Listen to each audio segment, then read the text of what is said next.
আপনি দাঁড়িয়ে আছেন জান্নাতের দরজায়। চিরশান্তির সুন্দর জীবন কয়েক কদম দূরে আপনার জন্য অপেক্ষা করছে। কিন্তু ভিতরে প্রবেশের আগে আপনাকে সম্পূর্ণভাবে পরিশুদ্ধ হতে হবে। আপনার শরীর থেকে দুনিয়ার সব অবশিষ্ট দূর করতে হবে।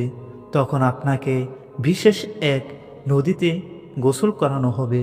সেই নদীর পানি আপনার সব দুর্বলতা ও ত্রুটি দূর করে ফেলবে। আপনার শরীরের সব লোম অদৃশ্য হয়ে যাবে, দাড়ি, গোঁফ, এমনকি শরীরের অন্যান্য পশমও উধাও হয়ে যাবে।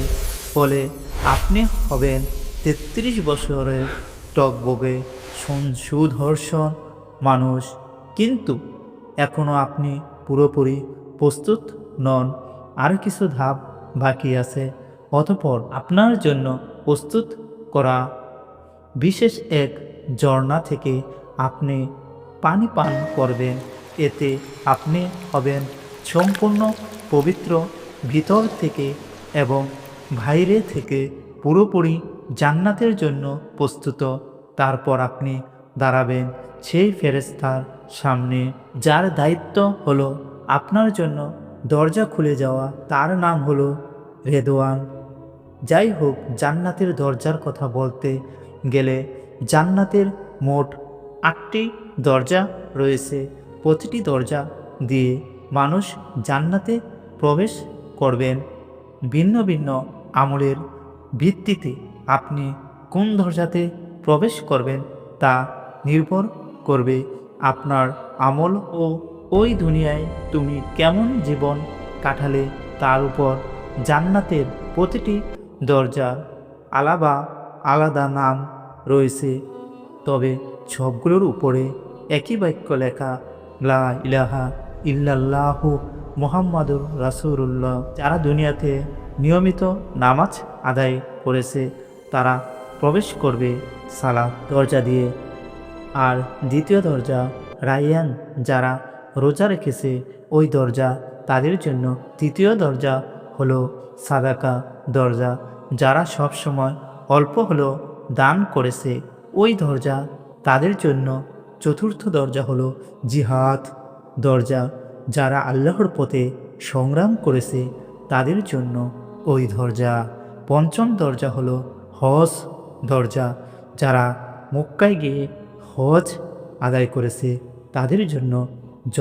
ষষ্ঠ দরজা হলো কাজিমুল গাইস দরজা, যারা সবচেয়ে কঠিন মুহূর্ত নিজেদের রাগ নিয়ন্ত্রণ করেছে ওই দরজা কেবল তাদের জন্য।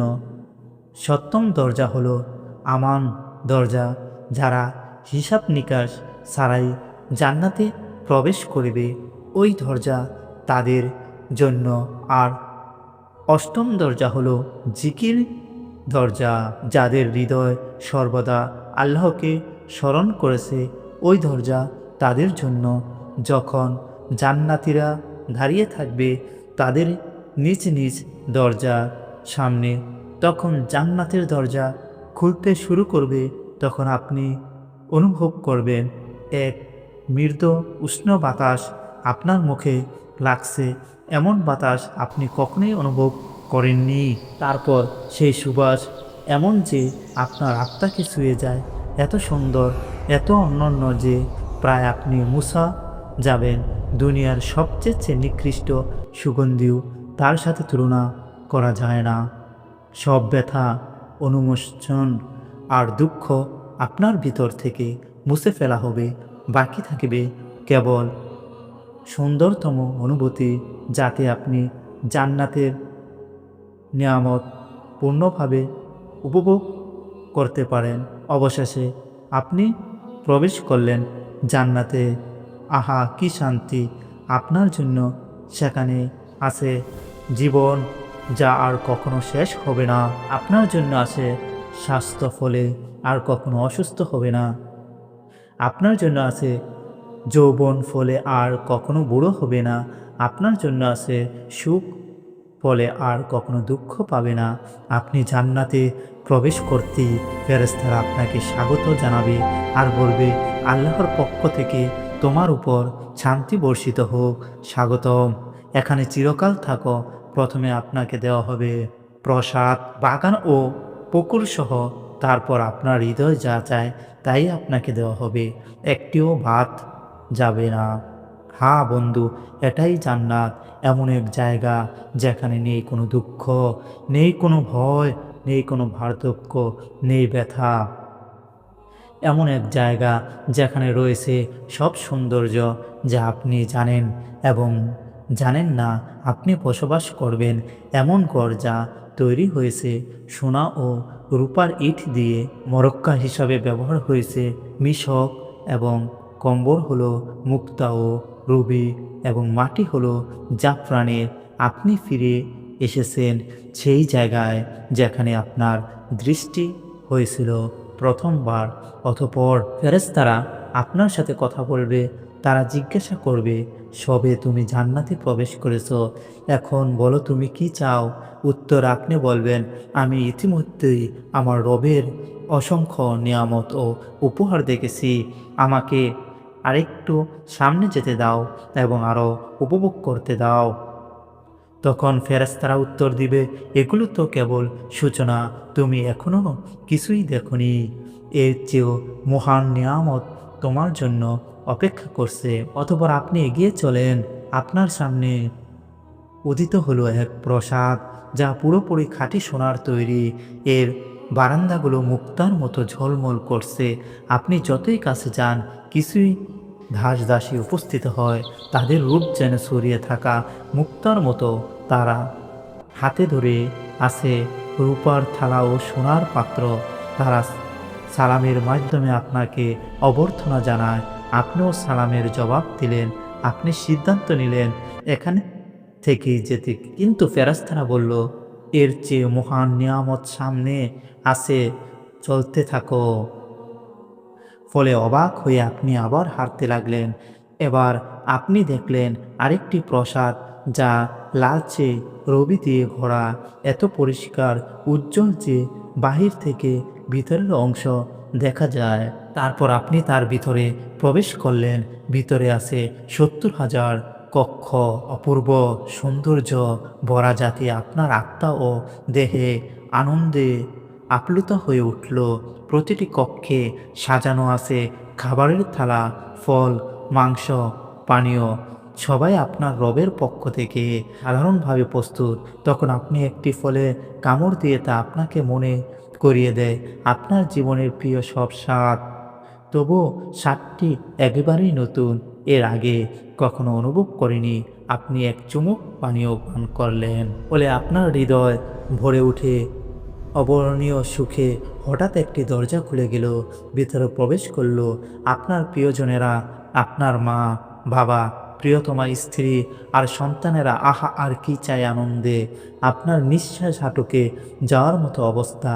যেসব মুমিনদের সাথে আপনি পৃথিবীতে চলাফেরা করতেন তারাও এখন আপনার পাশে, তাদের দেহ ঝলমল করছে আর মুখে সুন্দর হাসি। চতুর্দিকে প্রাসাদ, বৃক্ষ, নদী আর নিয়ামত, সব কিছুই কেবল আপনার জন্য সাজানো সীমাহীন জগৎ যার কোনো সীমা নেই। অতঃপর ফেরেশতারা আপনাকে পোশাক পরাবে, জান্নাতের জন্য বানানো বিশেষ পোশাক, সবুজ রঙের সিল্কের মতো হালকা, কিছু সমৃদ্ধ, কারো কার্যমার ব্রোকেডের মতো ভারী। সেই পোশাক আছে 70টি স্তর, প্রতিটি স্তর ভিন্ন রং সজ্জিত। পুরো পরিবেশে যেন এক উৎসব যা শুধু আপনাকে স্বাগত জানানোর জন্য শান্ত, প্রশান্ত। অসংখ্য দাসী পাশে প্রস্তুত যে কোনো মুহূর্তে সেবা দেওয়ার জন্য। আপনি বিষয়ে ভাবলেন, এখন আমি কি করব, কোথায় যাব? তখন এক আয়োজন শুরু হলো। একটি মেষ আনা হলো এমন এক জায়গায় যা জান্নাতবাসী ও জান্নাতবাসী, জাহান্নামবাসী উভয় দেখতে পায়, কিন্তু সেই মেষ সাধারণ প্রাণী নয়, এর নাম মৃত্যু। এরপর যা ঘটে তা আপনার হৃদয়কে চিরস্থায়ী শান্তির আরও কাছাকাছি নিয়ে যায়। একটি ঘোষণা শোনা যায়, সেই জান্নাতবাসীগণ, তোমরা জানো এটিকে? তখন জান্নাতবাসীরা মাথা তোলে এবং বলে, হ্যাঁ, এটি মৃত্যু।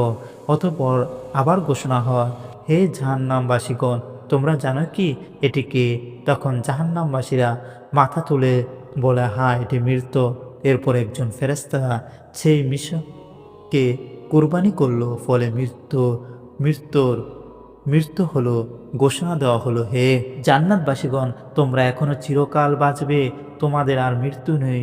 হে জাহান্নামবাসীগণ, তোমরা চিরকাল থাকবে, তোমাদের জন্য আর মৃত্যু নেই। হ্যাঁ বন্ধু, এখন আর মৃত্যু নেই, আপনি আর কখনো অসুস্থ হবেন না, আপনি চিরকাল বাঁচবেন, আপনার আর মৃত্যু নেই। জান্নাতবাসীদের জন্য এটাই হলো চিরন্তন আনন্দ, শান্তি ও নিয়ামতের সময়। যদি আপনি ওই জীবনে বিবাহিত হন এবং উভয় জান্নাতে প্রবেশ করেন, তাহলে আপনাদের বন্ধন আবার ফিরিয়ে দেওয়া হবে। কিন্তু এবার আর কখনো আলাদা হতে হবে না। সেই স্বামী বা স্ত্রী জান্নাতে উচ্চ মর্যাদা পাবে, অন্যজনকে সেই স্তরে তুলে দেওয়া হবে। সেখানে থাকবে না কোনো ঝগড়া, না হৃদয় ভাঙ্গানা, বিশ্বাসঘাতকতা, থাকবে শুধু খাঁটি ভালোবাসা, যার প্রতি মুহূর্তে আরও গভীর হবে। স্ত্রী ও স্বামী সময়ের সাথে আরও সুন্দর হয়ে উঠবে।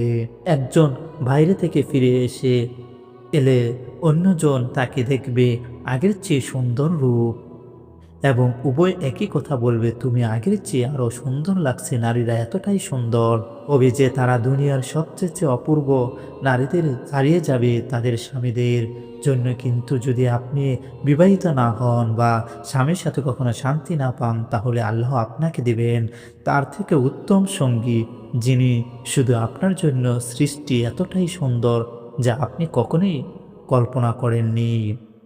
আপনি যখন তার চোখের দিকে তাকাবেন, আপনার হৃদয় মনে করবে ওই মুহূর্তের জন্যই সে শ্রেষ্ঠ। আপনি তার হাত ধরবেন এবং একসাথে হাঁটবেন চিরন্তন জীবনে। স্বামী স্ত্রী হয়ে জান্নাতে মানুষ উঠতে পারবে, অসীম উপত্যকা, বৃক্ষ ও পাহাড়ে হেঁটে বেড়াতে পারবে, অথবা মুহূর্তে এক জায়গা থেকে আরেক জায়গা টেলিপোস্ট করতে পারবে। মানুষ জান্নাতে চিন্তার গতিতে চলাফেরা করিবে, যেমনটা বর্তমানে আত্মা করে। কারণ আত্মা যখন দেহের কারাগার থেকে মুক্ত হয়, সে তখন স্বাধীনভাবে চলে বেড়ায় স্বপ্নের মতো। আপনি দুনিয়াতে চোখ বন্ধ করলে হয়তো লন্ডন দেখেন, পরের মুহূর্তে টোকিও বা থানব বলে পৌঁছে যান, কিন্তু জান্নাতে ওই স্বপ্নের মতো অভিজ্ঞতাই হবে বাস্তব। হ্যাঁ, জান্নাতবাসীরা পাখির মতো উড়বে, তারা বাগান, পাহাড় ও প্রাসাদ ভ্রমণ করবে যা কোনো চোখ আগে দেখেনি। তারা বন্ধুদের সাথে মিলিত হবে, খাবে দাবে, গভীর আলাপচারিতা উপভোগ করবে যা দুনিয়ার আনন্দদায়ক আলাপের চেয়ে উত্তম হবে। তারা ভোজ আয়োজন করিবে, নবীদের সাথে বসবে, সরাসরি সাহাবীদের কাছ থেকে তাদের কাহিনী শুনবে, আউলিয়ার সাথে সাক্ষাৎ করিবে এবং উষ্ণ আনন্দঘন কথোপকথন অংশ নেবে, যা দিবে অফুরন্ত আনন্দ। আর দুনিয়ার সবচেয়ে বড় সমস্যা, একা একাকিত্ব চিরন্তরে শেষ হয়ে যাবে, যেখানে আর কেউ একাবোধ করিবে না। দুনিয়ার অচেনা মানুষ, গরিব, অসুস্থ, বন্দী, সমাজের তাড়ানো মানুষেরা সেই দিন তারাও ফিরে তাকাবে সব কষ্টের দিকে এবং বলবে, ওই কষ্ট তো কিছুই ছিল না। আমার রব আমাকে এমন সৌন্দর্য, বন্ধু আর নিয়ামত দিয়েছে নিজেদের সান্নিধ্য থেকে। যদি আমি এর চেয়ে ভয়াবহ কষ্ট ভুগতাম, তবুও আমি সন্তুষ্ট থাকতাম। জান্নাতবাসীরা জান্নাতে কি খাবে এবং কি পান করিবে?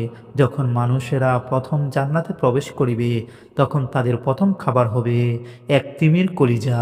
হাদিসের ভাষ্যমতে এটি সেই তিমির কলিজা যেই তিমি দুনিয়াতে হযরত ইউনুস আলাইসাল্লামকে ঘিরে নিয়েছিল। আসলে জান্নাত কোনো খাবারের প্রয়োজন হবে না, সেখানে খাওয়া দাওয়া হবে কেবল আনন্দের জন্য। বিশেষ করে পাখির মাংস এবং ফলমূলের মধ্যে ডালিম, আঙ্গুর, চেরি, কলা এবং খেজুর সেবা থাকিবে। করার জন্য আল্লাহ আর এই গণকে পানীয় সৃষ্টি হিসাবে করেছেন। থাকিবে সোনার এই পেয়ালায় স্বর্গীয় দুধ, উদ্যানে চির মধু, শান্তি। বিশুদ্ধ পানি, কাফর ও তসনিম।